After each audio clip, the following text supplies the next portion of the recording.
कामदेव के नामों का निर्देश, उसका रीति के साथ विवाह तथा कुमारी संध्या का चरित्र, वशिष्ठ मुनि का चंद्रभाग, पर्वत पर उसको तपस्या की विधि बताना। ब्रह्मा जी कहते हैं, मुने, तदंतर मैंने अभिप्राय को जानने वाले मरीच आदि मेरे पुत्र सभी मुनियों ने उस पुरुष का उचित नाम रखा। दक्ष आदि प्रजापतियों ने उसका मुंह देखते ही परोक्ष के भी सारे वृतांत जानकर उसे रहने के लिए स्थान और पत्नी प्रदान की। मेरे पुत्र मरीच आदि द्विजों ने उस पुरुष के नाम निश्चित करके उससे यह युक्त बात कही। ऋषि बोले, तुम जन्म लेते ही हमारे मन को मथने लगे हो, इसलिए लोक में मन मथ नाम से विख्यात हो जाओगे। मनोभव तीनों लोकों में तुम इच्छा अनुसार रूप धारण करने वाले हो, तुम्हारे समान दूसरा कोई नहीं। अतः काम रूप होने के कारण तुम काम नाम से विख्यात होगे। लोगों को मदमत बना देने के कारण तुम्हारा एक नाम मदन होगा। तुम बड़े दर्प से उत्पन्न हुए, इसके लिए दर्पक कहलाओगे, और सदर्प होने के कारण जगत में कंदर्प नाम से तुम्हारी ख्याति होगी। समस्त देवताओं का सम्मिलित बल पराक्रम भी तुम्हारे समान नहीं होगा, अतः सभी स्थानों पर तुम्हारा अधिकार होगा और तुम सर्वव्यापी होगे।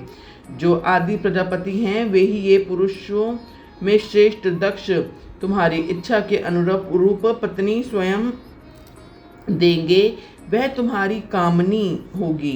ब्रह्मा जी ने कहा, मुने, तदंतर में वहां से अदृश्य हो गया। उसके बाद दक्ष मेरी बात का स्मरण करके कंदर्प से बोले, कामदेव, मेरे शरीर से उत्पन्न हुई मेरी यह कन्या सुंदर रूप और उत्तम गुणों से सुशोभित है। इसे तुम अपनी पत्नी बनाने के लिए ग्रहण करो। यह गुणों की दृष्टि से सर्वथा तुम्हारे योग्य है। महातेजस्वी मनोभव, यह सदा तुम्हारे साथ रहने वाली और तुम्हारे रुचि के अनुसार चलने वाली होगी। धर्मर्थ, यह सदा तुम्हारे अधीन रहेगी। ऐसा कहकर दक्ष ने अपने शरीर के पसीन से प्रकट हुए उस कन्या का नाम रति रखकर उसे अपने आगे बिठाया और कंदर्प को संकल्प पूर्वक सौंप दिया। नारद दक्ष की वह पुत्री रति बड़ी रमणीय और मुनियों के मन को भी मोह लेने वाली थी।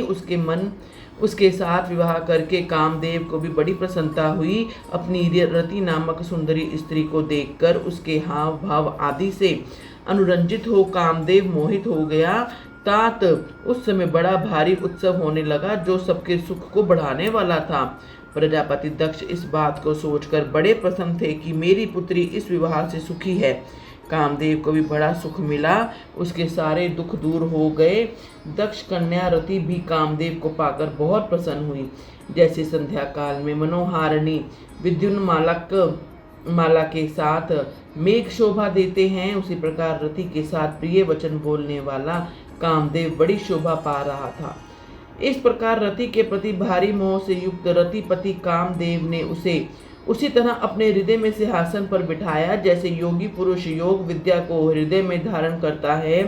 इसी प्रकार पूर्ण चंद्रमुखी रति भी उस श्रेष्ठ पति को पाकर उसी तरह सुशोभित हुई जैसे श्री हरि को पाकर पूर्ण चंद्रानन लक्ष्मी शोभा पाते हैं। सूत जी कहते हैं, ब्रह्मा जी का यह कथन सुनकर मुनि श्रेष्ठ नारद मन ही मन बड़े प्रसन्न हुए और भगवान शंकर का स्मरण करके हर्षपूर्वक बोले, महाभाग विष्णु शिष्य महामते विद्यात, आपने चंद्रमौली शिव की यह अद्भुत लीला कही है। अब मैं यह जानना चाहता हूँ कि विवाह के पश्चात जब कामदेव प्रसन्नता पूर्वक अपने स्थान को चला गया, दक्ष भी अपने घर को पधारे तथा आप और आपके मानस पुत्र भी अपने अपने धाम को चले गए, तब पितरों को उत्पन्न करने वाली ब्रह्म कुमारी संध्या कहाँ गई? उसने क्या किया और किस पुरुष के साथ उसका विवाह हुआ? संध्या का यह सब चरित्र विशेष रूप से बताइए। ब्रह्मा जी कहते हैं, मुने, संध्या का वह सारा शुभ चरित्र सुनो जिसे सुनकर समस्त कामनियां सदा के लिए सती साध्वी हो सकती हैं। वह संध्या जो पहली मेरी मानस पुत्री थी, तपस्या करके शरीर को त्याग कर मुनि श्रेष्ठ मेघातिथि की बुद्धिमती पुत्री होकर अरुंधति के नाम से विख्यात हुई। उत्तम व्रत का पालन करके उस देवी ने ब्रह्मा, विष्णु और महेश्वर के कहने से श्रेष्ठ व्रतधारी महात्मा वशिष्ठ को अपना पति चुना। वह सौम्य स्वरूप वाली देवी सबकी वंदनीय और पूजनीय श्रेष्ठ पतिव्रता के रूप में विख्यात हुई। नारद जी ने पूछा, भगवान, संध्या ने कैसे, किस लिए और कहाँ तप किया? किस प्रकार शरीर का त्याग कर मेघातिथि की पुत्री हुई? ब्रह्मा, विष्णु और शिव, इन तीनों देवताओं के बताए हुए श्रेष्ठ व्रतधारी महात्म वशिष्ठ को उसने किस तरह अपना पति बनाया? पितामह, यह सब मैं विस्तार से सुनना चाहता हूँ। अरुंधति के इस कौतूहलपूर्ण चरित्र का आप यथार्थ रूप से वर्णन कीजिए।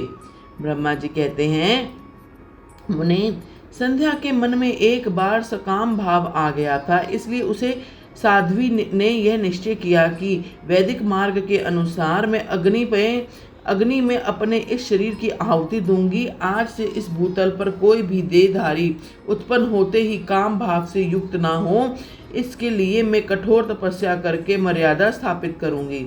तरुणावस्था से पूर्व किसी पर भी काम का प्रभाव नहीं पड़ेगा, ऐसी सीमा निर्धारित करूंगी। इसके बाद इस जीवन को त्याग दूंगी। मन ही मन ऐसा विचार करके संध्या चंद्रभागा नामक उस श्रेष्ठ पर्वत पर चली गई, जहाँ से चंद्रभागा नदी का प्रादुर्भाव हुआ है। मन में तपस्या का दृढ़ निश्चय ले संध्या को श्रेष्ठ पर्वत पर गई हुई जान मैंने अपने समीप बैठे हुए वेदांगों के पारंगत विद्वान, स्वर्ग जितात्मा एवं ज्ञान योगी पुत्र वशिष्ठ से कहा, बेटा वशिष्ठ, मनस्विनी संध्या तपस्या की अभिलाषा से चंद्रभाग नामक पर्वत गई है।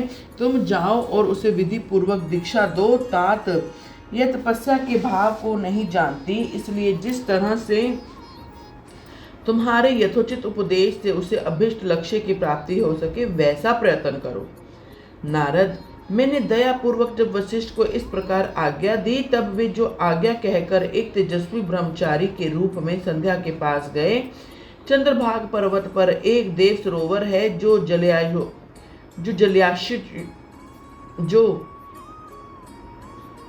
जलाशयोचित गुणों से परिपूर्ण हो मानसरोवर के समान शोभा पाता है।